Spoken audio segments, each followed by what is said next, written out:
சென்னை அம்பத்தூர் சட்டமன்ற தொகுதி எம்எல்ஏவாக தமிழக வெற்றிக் கழகத்தின் ஜி பாலமுருகன் பதவியேற்றுக் கொண்டார்.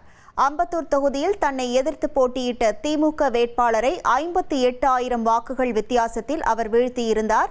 இந்த நிலையில் பதவியேற்ற பிறகு பேசிய அவர், தொகுதியின் உள்கட்டமைப்பு மற்றும் அடிப்படை தேவைகளை மேம்படுத்துவதே தனது முக்கிய நோக்கம் என தெரிவித்தார். பதவியேற்ற பின் முதலமைச்சர் விஜயை சந்தித்து பாலமுருகன் வாழ்த்து பெற்றார். சட்டமன்ற பேரவையின் உறுப்பினராக தேர்ந்தெடுக்கப்பட்ட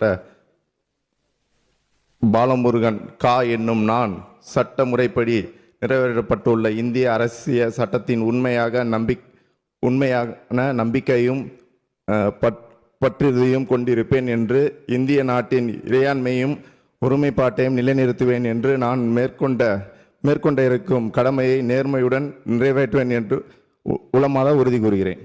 1,28,00,000 மனங்களை வென்ற தந்தி டிவி யூடியூப் சேனல். தவிர்க்க முடியாத தம்ப்நெயில், கலக்கலான கான்டென்ட்ஸ். நீங்களும் இந்த குடும்பத்தில் இணைய இப்பவே சப்ஸ்கிரைப் பண்ணுங்க.